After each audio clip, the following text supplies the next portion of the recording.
STICKERMANIA from Louisville, Kentucky, Saturday night.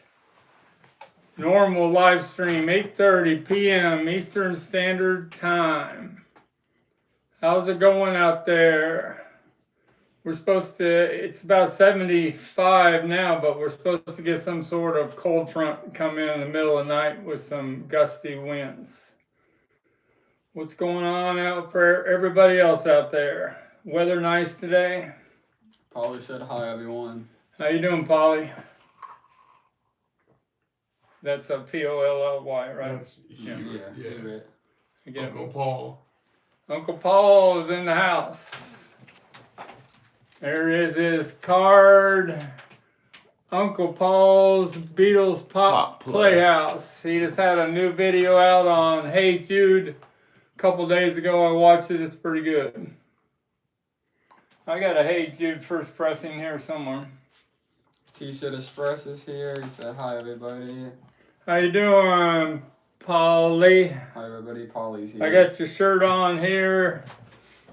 One you made of the butcher cover, and we're going to give away another one of your sweatshirts here with some trivia questions in a little bit. Uncle Paul said... Stamp out the Beatles. Uncle Paul said the Playhouse 1 year anniversary. 1 year anniversary. We're almost to 3 years, I think. Nicole said hi, Frank and Sticker Kid. How you doing, Nicole? We Sticker sent Kids. your album out the other day. John said hello, Sticker family. J-O-H. John H. Yeah, John H. How you doing, John? And then Thomas Crook said hello, everybody. How you doing, Thomas Crook?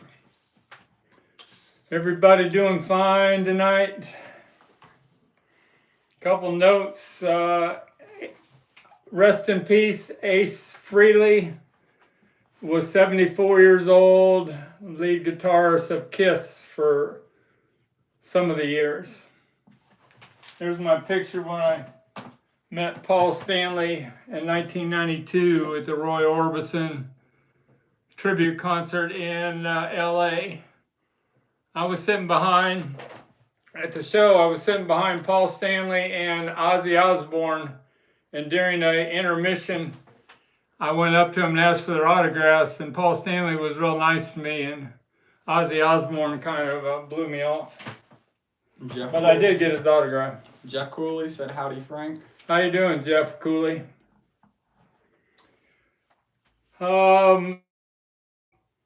They mentioned me and Mikey Arugula in the Andy Nichols they mentioned us in the Mean Mr. Mayo. He did an interview with Dr. Kenneth Womack about the Everything Fab 4 Fest coming up, celebrating Rubber Soul, I read that book. on November 6th to the 8th. And Kenneth and Dr. Womack is working on a second part 2 where it's going to have a lot of it. We're going to have diaries and a lot more photos. He said it's going to come out next year.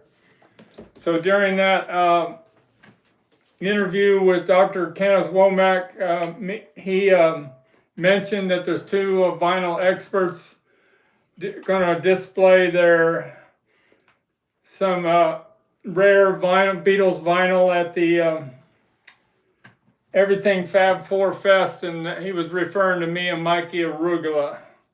And we also got mentioned in the Talk More Talk, did a interview with the Dr. Womack and the Weaklings. And on that podcast, they also mentioned about me and Mikey, so that was pretty cool. But then Andy Nichols did a new 2 legs today about the Paul McCartney concerts in Des Moines, Iowa, and Minneapolis. That was last night. And he had Jeremy Astrologer with him, and we met Jeremy at the Chicago Fest for Beatle fans a few months ago. We talked quite a while, me and Jeremy. Pretty nice guy. John Lennon has that video out now from the Power to the People. It's on the YouTube of him doing a acoustic version of Honey Don't. and he was in the St. Regis Hotel. They stayed there for a few months in New York City in 1971. And if you look at the right wall in his hotel room, he had that butcher cover prototype cover that he had on the wall. And he drew a hand drawing on the back, and the Dave Morrill ended up getting it from him, trading it for a real tape of Yellow Matter Custard Underground Beatles bootleg. But Dave Morrill got Paul and Ringo to sign it also. And in 2019, in Julian's auction, it went for $234,000. That butcher cover that's on that wall in that video. Mark's memorabilia said Raven on. Mark, how you doing, Mark Perry from Cox, Ohio? Perry Cox sells a sealed stereo. I'm bringing all those up here. Right, this way. I got a whole page of all that. All right, and then Dave Evans said, "Hi, Frank and Sticker family." How you doing, Dave How's Evans? it going? All right, so a few more things. Chrissy Hine and Julian Lennon have a new duet where they do the Beatles song "It's Only Love." You should check it out; it's pretty good. And Peter Asher a few days ago did with Graham Nash. They did a version of "World Without Love" in Manchester, England, and Peter Asher stood up the whole time. That's pretty amazing because in Chicago it looked like he couldn't stand up very long. But there's my first 45 I ever bought when I was 10 years old of "World Without Love." And that's a song that Peter Asher sang with Graham Nash. And that's album cover is signed by, or the sheet music for "World Without Love" is signed by Peter Asher and Gordon Waller. And on the back it says Northern Songs. And it also says an associate company of Dick James Music. So Dick James always had his hand there in the publishing. Even in the Get Back documentary, Dick James comes in and talks to the Beatles how they should invest in other people's publishing rights of other artists. And Paul must have took him to, because Paul ended up buying, he bought Buddy Holly's, and I think he bought Carl Perkins and some of the other groups that he influenced him a lot when he was young.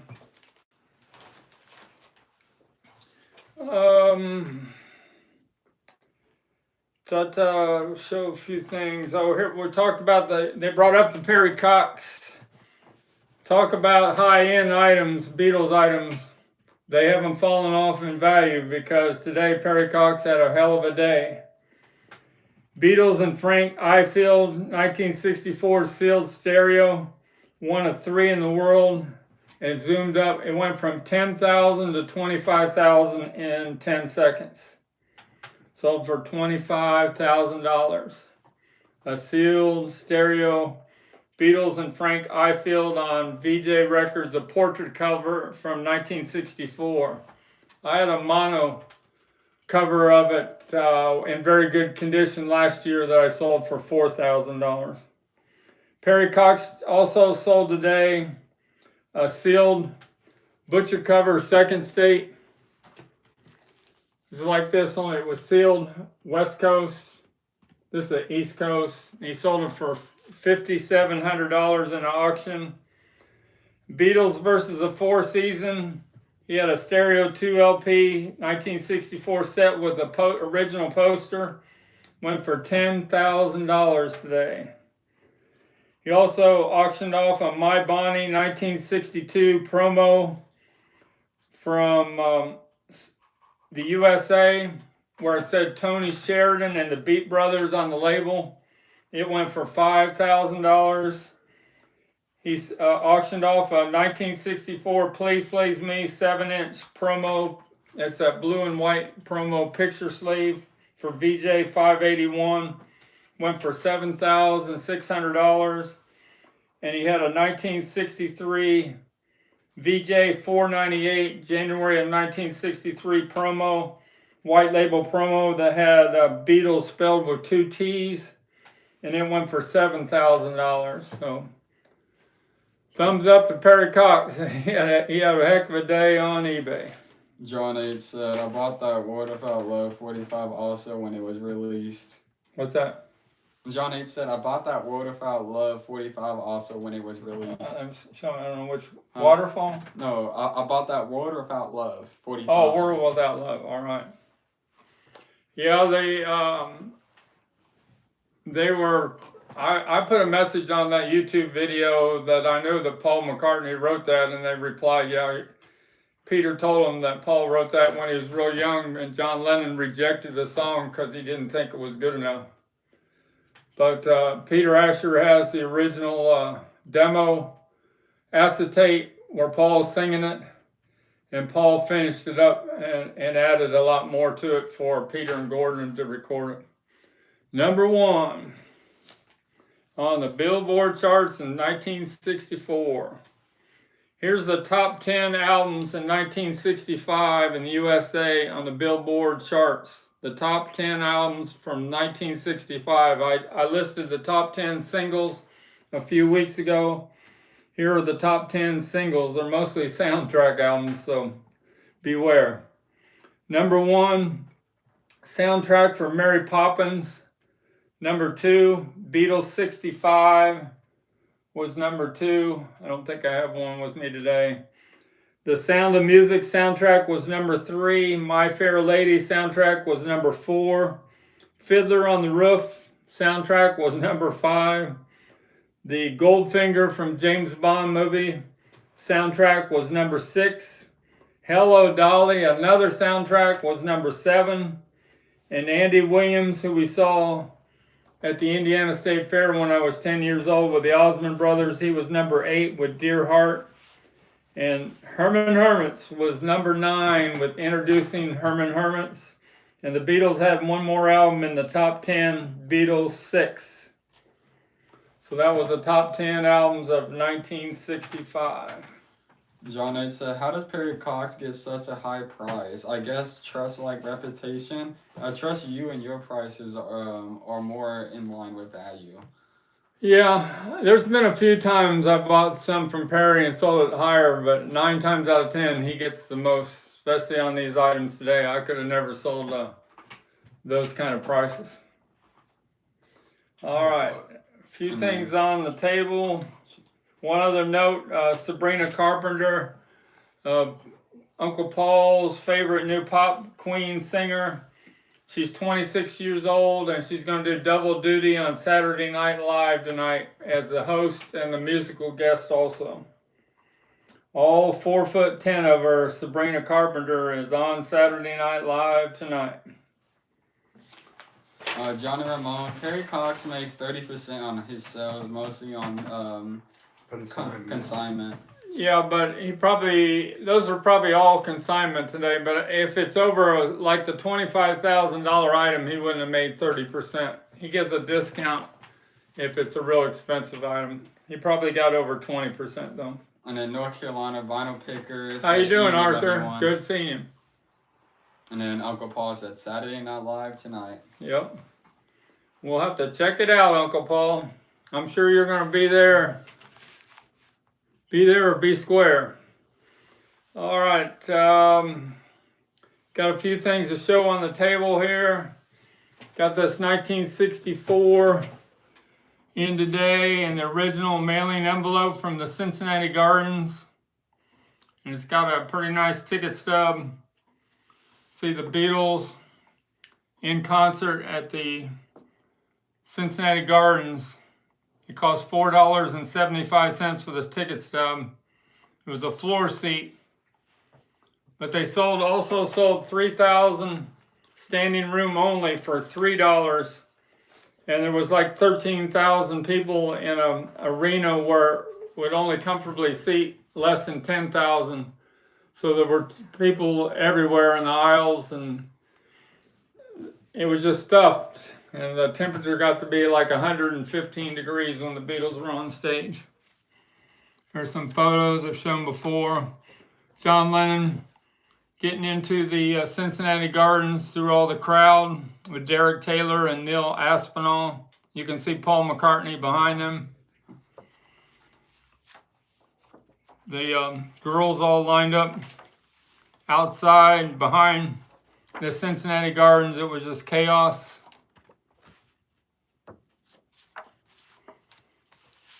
Couple pictures of the Beatles at the press conference underneath the arena. You can see all four of them there. Derek Taylor was in charge of the press conference, and the WSAI guys, good guys, was right behind him there. Dusty Rhodes, he's the one that mortgaged his house to bring the Beatles to Cincinnati. Dusty Rhodes is the tall man in the middle behind the Beatles.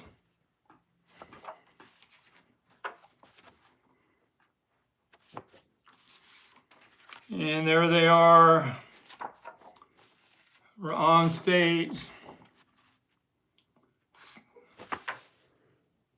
John Lennon giving it his all. Somebody in the audience, "We go Ringo." And that's right before the concert started, where there's a Beatles cake on the stage. I'm sure it got demolished pretty quickly. So I showed you the ticket stub. Dr. Rick said, "Mr. Stickermania, so happy to see you. I finally remembered your lifetime." All right, Dr. Rick is in the house. Grandson, Sticker Teen, is not here right now. No, Sticker Teenager Brat's not here right now. That's a program that came out a couple weeks after the Beatles in Cincinnati.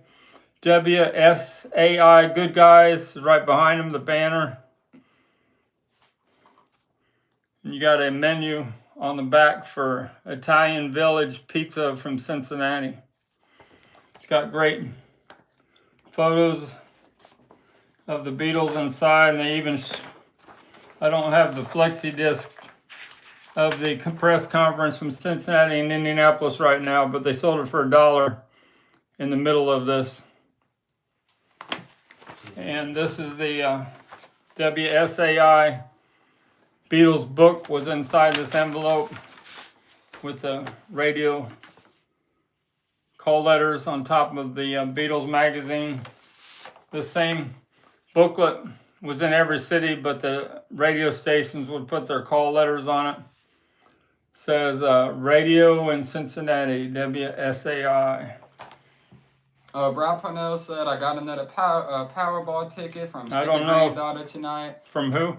From Sticker Granddaughter tonight. Hopefully it turns out better than the last one she sold me. Sold, what did she sell? Oh, a lottery ticket. Yeah, Powerball. So, All right, Brad's in the house. If we got a trivia question, Brad will come up with it. Thanks, WSAI Good Guys, the Beatles. Thanks, Beatles, for coming. Don't know if that would have been more than press conference or not, but it's pretty cool. 61 years old. Mark's memorabilia. Don't forget Steve Kirk, the DJ at Cincy. Yeah, Steve Kirk is in these pictures. I think he's the one with the blonde hair. That's him right there in the middle, I think, with the glasses. Am I right there, Mark? I think that is Steve Kirk. And then also, Brad Parnell said, "Ironic to see Ringo on a page advertising pizza since he never eats pizza." That's true. That is very true. Couple Beatle buttons that were wore at the concert. Mark said yes, that's him. And the program that was held that night at the Cincinnati Garden.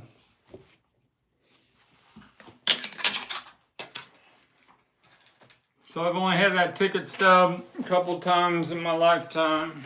Pretty rare ticket stub to get a hold of. August 27th, about a week before they were in Indianapolis. Go up a little bit. Go out a little. Like this? Go out, like right there. Boom. All right. But it's pretty cool to have it in the original envelope from Cincinnati Gardens, and it advertises Schuler's Restaurant in Reading Road, Cincinnati on the back. Alright. The Paul should not be allowed to die guy said, glad you mentioned John Lennon's butcher cover on the wall. Yep, you sent me some messages about it. I made an effort to do some research on that butcher cover. There's the full newspaper front section of the day the Beatles came to Cincinnati on August 27th. They weren't in town very long. They went to the gardens. Then after the show, I think they got on a plane, went to the next city. There wasn't much time. They did like 29 shows in 25 days.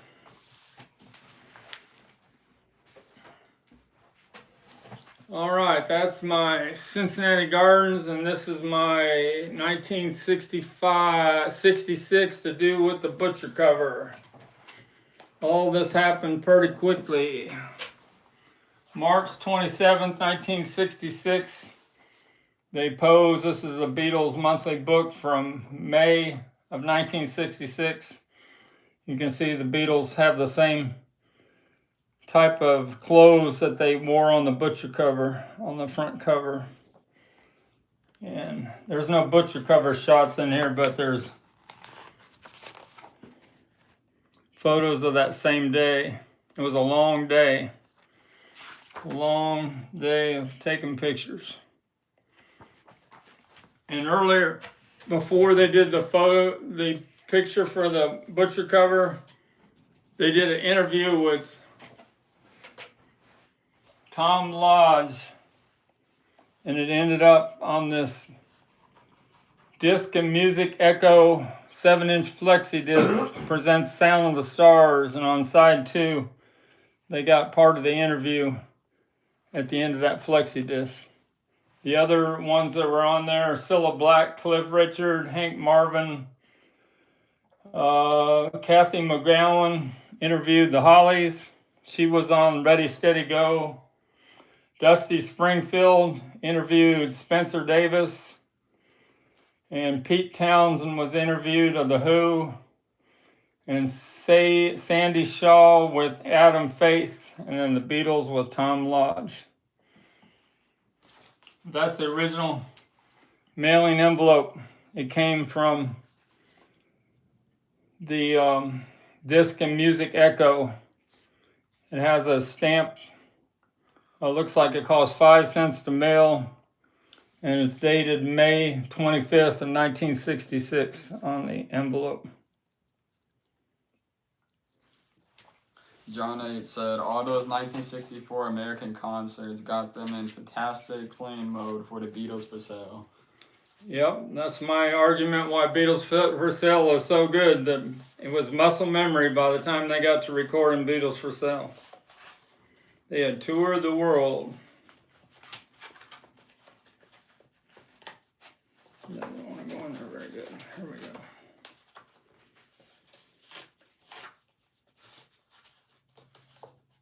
You gotta open it up pretty wide. Let me get that back in there. There we go.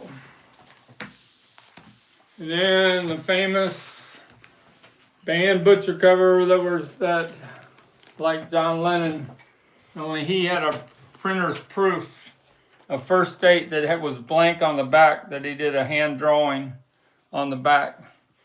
And then Dave Morrell got Ringo and Paul to sign it. The most expensive butcher cover ever sold in the world. I think estimated it'll be worth $500,000 someday. That's my second state, West Coast. Don't know, John Lennon probably had an East Coast on his wall. But he had a proof, but I don't know if it came from the East Coast or the West Coast. I'd have to do some more research on that. And then my East Coast, second state I have that's not been peeled, that I'm going to take to New Jersey to display on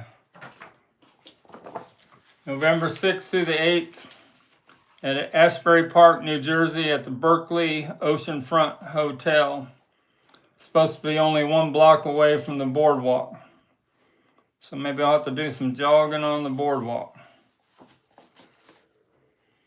Gonna have the weaklings there, the Black Ties, Max Weinberg, Jake Clemens, Jamie Bernstein, daughter of Leonard Bernstein. I'm gonna have to get to watch some of his videos from the 60s when he talks about Beatle albums. Bruce Spicer is all put together by Dr. Kenneth Womack. All right, let's do the trivia question.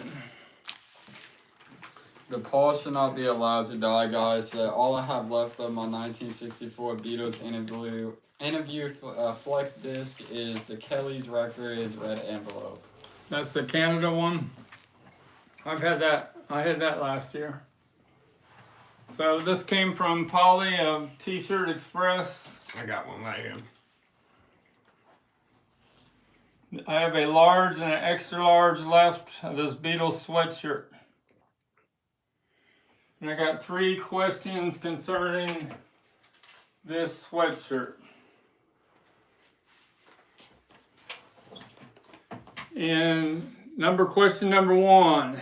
What town in America started the Stamp Out the Beatles campaign in February of 1964? What town in America started out? They were the first to have a Stamp Out the Beatles campaign. What town was it started in? Question 2. Who also in the Beatles' inner circle, besides the 4 Beatles, wore this sweatshirt at one of their recording studio, one of their sessions? Somebody else in the inner circle besides the 4 Beatles wore this sweatshirt like this. And question 3, what Beatles album was being recorded at the time George Harrison wore the sweatshirt during the recording sessions? What Beatles album was being recorded?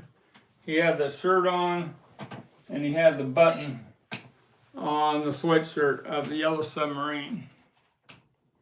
I probably gave you a big hint there. Anybody answer those 3? Not yet. T-shirt just said woohoo. Question 1. What town in the United States started the Stamp Out the Beatles campaign in February of 1964? Clock Radio said Detroit, Derek Taylor, and Sgt. Pepper. Yeah, you're not supposed to read them, but that's right. One of you got one of them wrong. I can see them.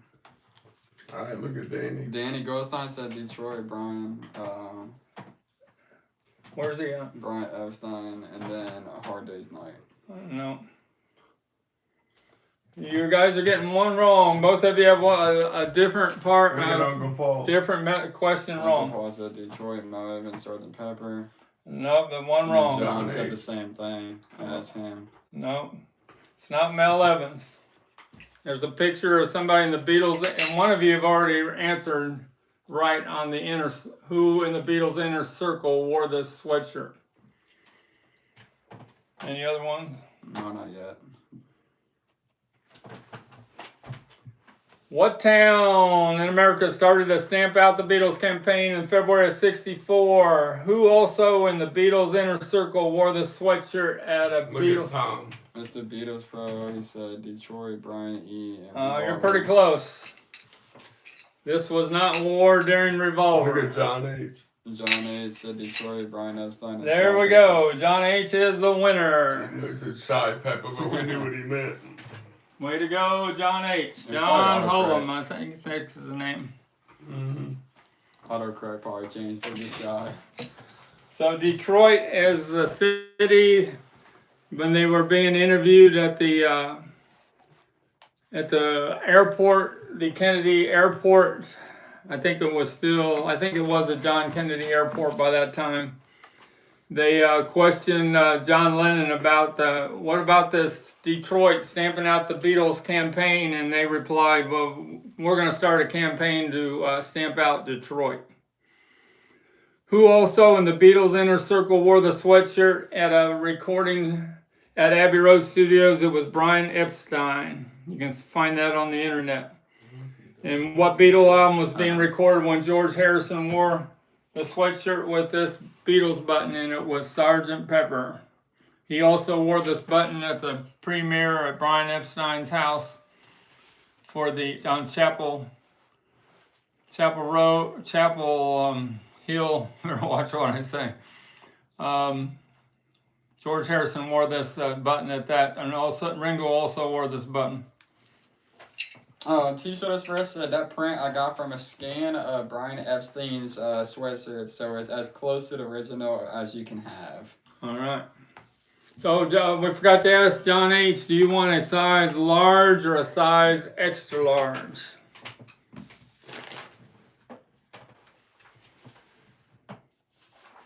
Rolling Stones.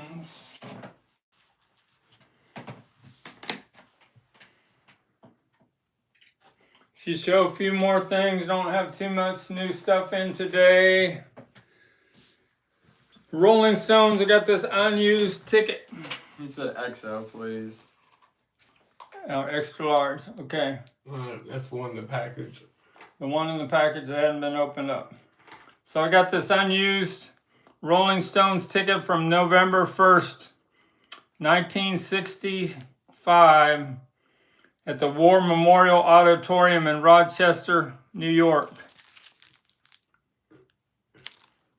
And this is when Rolling Stones concerts became chaos or riots. Satisfaction had already gone to #1. And then shortly after that, Get Off My Cloud went to #1. And Rolling Stones concerts were a disaster.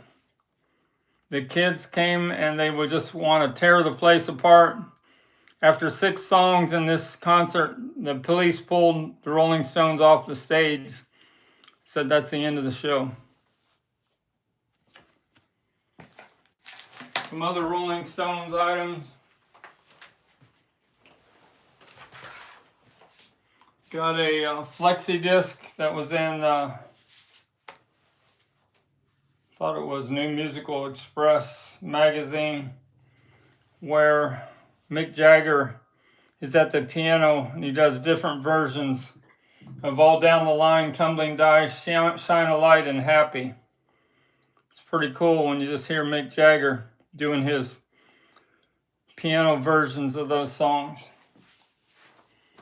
This is the program of one of the first shows I went to, concerts in Indiana Convention Center in Indianapolis. And me and my high school buddies, I went there to the show when I was 18. We held each other up on the aisleway when Mick Jagger was going around the whole, he had a little runway walk where he could go around the whole stadium, the whole convention center. And we were about 10 feet away. We held each other up, and Mick Jagger had his white sequin outfit on. I don't know if there's one of those in there or not. It was a great show. Stevie Wonder opened up for him, and I think Ike and Tina Turner opened up for him also. I could be wrong on that, but I know Stevie Wonder opened up. There's Mick with his white satin jumpsuit on. I was within 10, 20 feet of a legend at his peak. There's on the back of a disc magazine from 71. I've never had this color promo photo from England of Sticky Fingers, but I'm always trying to get one, but it's worth a lot of money. The big 30 by 40 promo color photo poster where the Mick Jagger, where they're all posing with the album cover and no pants on, except Bill Wyman's got pants on. He must not want to do it like the rest of them Bill Wyman was always the odd man out, I guess. And there's an advertisement on the back of a disc magazine, 1972, for Exile on Main Street. That's my Rolling Stones moment.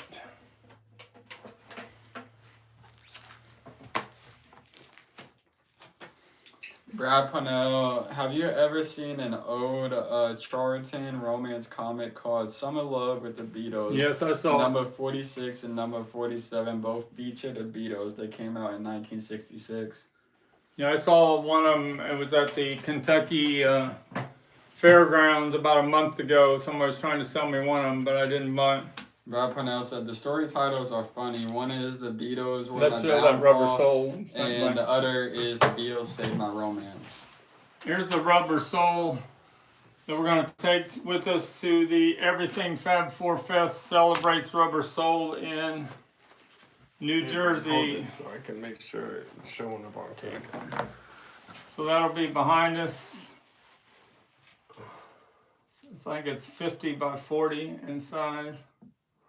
Rubber Soul. Down. Let me see the top now. Go down. Go down. Keep going down. There you go. So you can see. Go down a little more so you can see that Rubber Soul.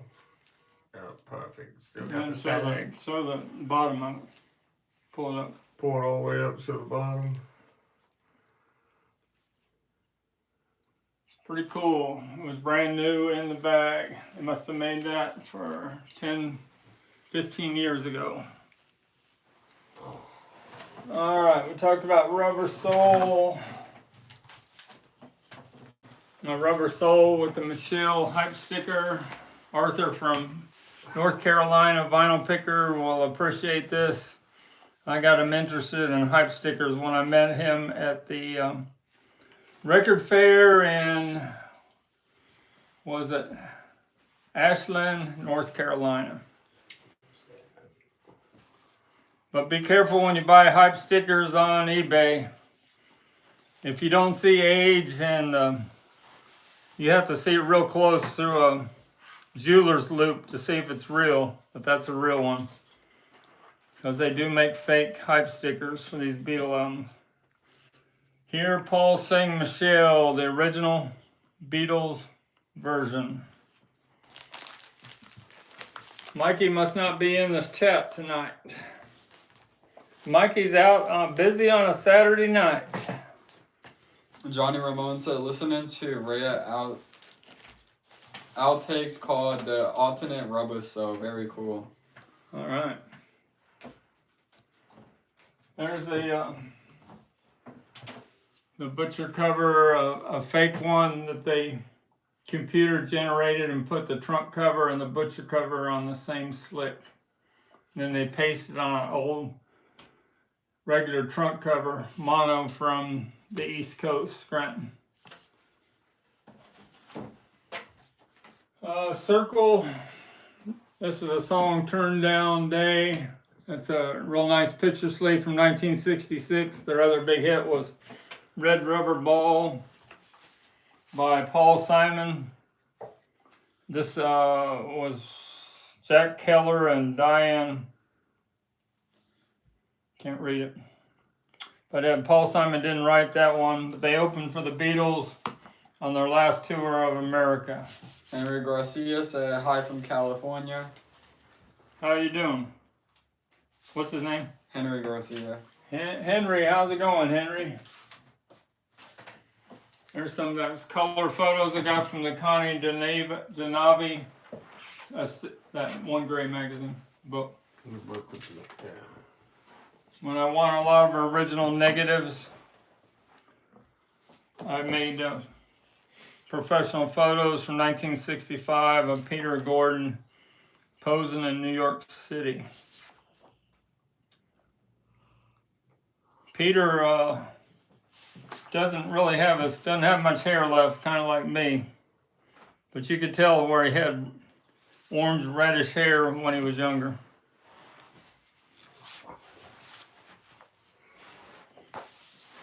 Show me that Beatles on Apple book. This Uncle Paul, here's my first press of Beatles Hey Jude from '68 with the tab cut on the company sleeve, West Coast, and there's no George Martin or recorded in England on the label.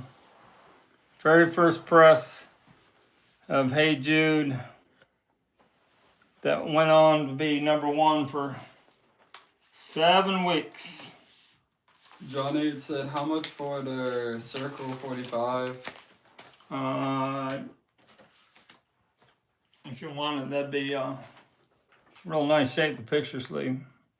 I'd have to have $20 so I could ship it, but it's original. Says in real small print, Columbia, printed in USA. The paw should not be allowed to die, guys. Said, what do you think my Canadian sealed with pipe sticker Hey Jude is worth? I've had that before. That's not worth much. Might be worth more. I used to sell them for $100. It might be worth $150 now. They made a lot of that Hey Jude with that little green hype sticker, and they made a lot of the John Lennon. I guess that was Imagine, where they had the hype sticker, or Plastic Ono Band, one of the two. John said he'll take it. John wants the Circle. Better put that out there. Put that over there so I know what's going out. Sold this today on my STICKERMANIA. Show me my STICKERMANIA eBay store. Pink one. Nope. Yes, this one. Pink one. My eBay store, STICKERMANIA 2853. And if you want to get a hold of me before I put it on eBay, Mr._STICKERMANIA@yahoo.com.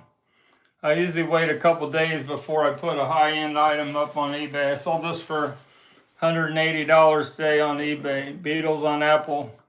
Bruce Spicer book. He's going to be at the Everything Fab 4 Fest. Celebrates Rubber Soul in about 3 weeks. Bruce Spicer will be there. He's an expert on the butcher cover. He wrote a whole part of a book on the butcher cover. Did a lot of research on it.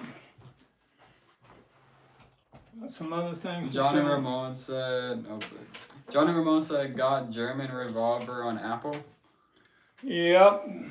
Revolver, Apple.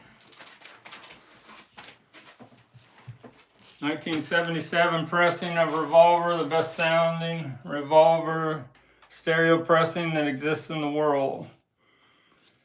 Don't get me going on 1970s pressings, because they always want to talk about the new reissues. And when I reply, I don't listen to albums that were pressed after 1999. I usually get a lot of weird comments. When auto-tune was invented, I'm out. I want to hear it warts and all and the way it was originally recorded on my 70s stereo hi-fi equipment. This is the best pressing of Revolver. It's on my STICKERMANIA 2853 store for $159. You want to hear Revolver and the way it was recorded? The German did it on this pressing. They would never use a copy tape. They would ask for a brand new 1-to-1 off the master tapes from Abbey Road before they cut these albums. Is that the one you wanted to show me there? I think it's the one you wanted to show, Johnny Ramone. Isn't that who asked? Yeah, Johnny Ramone. My Rubber Soul Germany 1977 pressing went out in the mail today. I think it sold for $129. Did I get through all my notes? I think I did.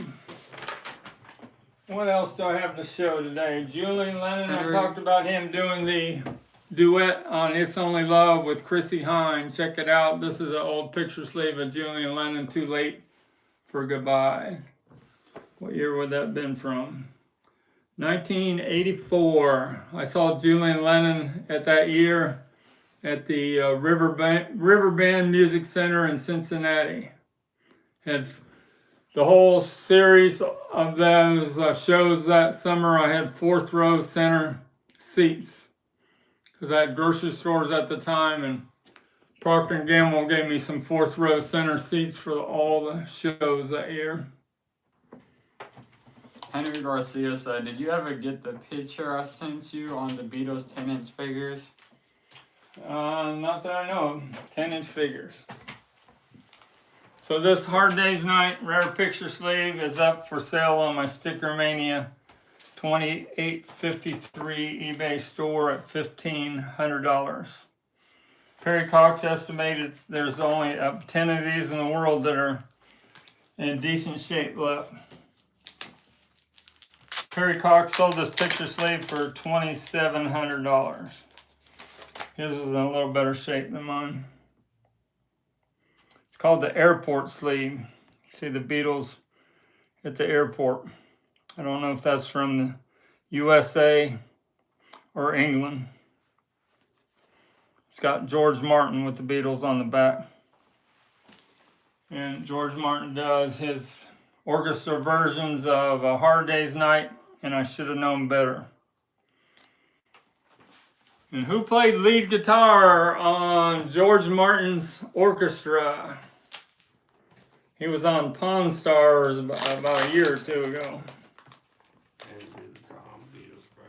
Mr. Beatles Pro said, I still have my ticket stub from the Julian Lennon show. All right. Did you think it was a good show there, Tom? Vic Flick. That's it. Polly, Vic Flick. Way to go, Polly.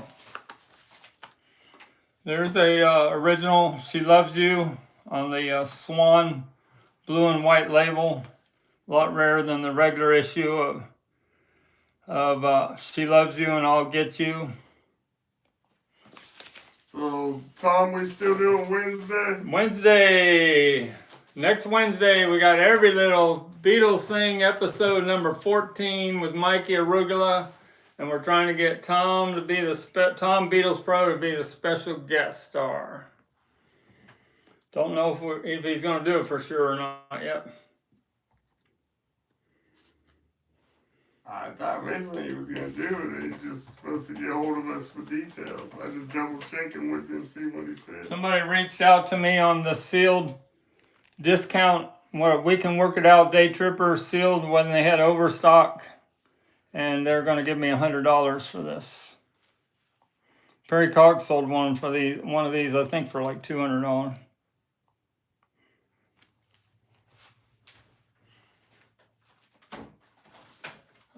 Shows the Rolling Stones, Led Zeppelin. Led Zeppelin 3. The original shrink.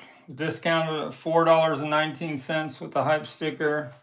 The big song was Immigrant Song, 1970. Hard to find that gatefold cover that's never been opened up out of the shrink. And yes, the wheel still works. There's Robert Plant. And you find Jimmy Page.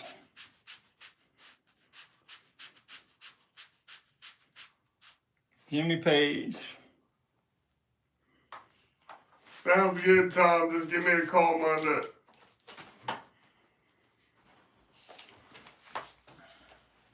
So I found this the other day. This is my laser disc from 1986 of John Lennon live in New York City. And you know the controversy on the picture sleeve. I don't really want to take this out of the plastic. I got the stickers covering up the word. Woman is the end of the world. That picture sleeve's gone up quite a bit now with all the controversy. The year on that would have been 1972. 53 years ago. Everybody, please leave a like if you if you enjoyed the stream. Yep, we'd appreciate that. There's a Kiss single I found today. I've sold all my Kiss stuff, but rest in peace, Ace Frehley, that died at 74 years old. born in 1951, 3 years older than I am. Dirty Living, I guess, was the A side on this single from the album Dynasty, 1979. Mr. Beatles Pro said we have a big storm rolling in within the hour. Be safe there, Tom. Yeah, the storms are out tonight in the United States. I guess they're coming from California. Rolling Stones, talked about Julie Lennon. I got the Revolver. One more time on the Can't Buy Me Love picture sleeve that'll be taken to New Jersey. Have it in a display case. This came from Perry Cox. Don't get much better than that on this picture sleeve. It Can't Buy Me Love. And then the Johnny Ramone. And the matching record in there in the Capitol Company sleeve. You Can't Do That was the B-side. Brad Parnell, I had that live in New York City concert on VHS. John appeared to me that he could have been anywhere else than on the stage. He just seemed so disinterested. Yeah, and the new Power to the People, they've really spiced it up and made it look different. But And then Johnny Ramone said... I guess I should watch it before I really comment on it. And then Johnny Ramone said, met Seneca Twist Lennon at Julian Ballot's opening night at Universal Studios. He was so proud of his son Tom. Who's that? Johnny Ramone. Oh, met Cynthia Twist. Cynthia.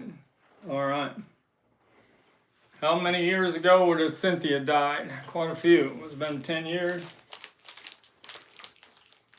There's a sometime 1972, sometime in New York City. I guess some of the albums have a sticker over there to cover up the Nixon and the China Chairman Mao dancing naked there. I got a sticker over the title of the song. But they say in the booklet, there's a couple pictures of the picture sleeve and the album cover where that's not covered up. So I don't know if Sean Lennon did that on purpose or not. Brad said April 1st, 2015. So that's 10 years. All right, so the Butcher covers. Let's did the Peter and Gordon. Got a first press Exile. I don't think I've shown the way you want to hear. Exile on Main Street, 1972. Great double album. It's got all 12 postcards still attached. And it's got CAP, which means Capitol Records out in LA where the master tapes were. CP on the label. I don't know, maybe it's CAP is Capitol. I'm not sure who CP is, but it's got Artesian logo on all four sides of the Dead Wax. You know, my favorite song on that is Sweet Virginia. I think that is it from Louisville, Kentucky, and check back with us on Wednesday, October 22nd for everything. Help me on that. Everything. Huh? Everything. Every little thing. Every Little Thing Beatles, episode number 14 with Mikey Arugula on August 22nd at 8:30 p.m. Eastern Standard Time. And we're hoping that Tom Beatles Pro will join us on the air. So we'll see you later, and thanks for joining us. And everybody take care and be careful tonight. The weather is a little abnormal tonight. Good night, everyone.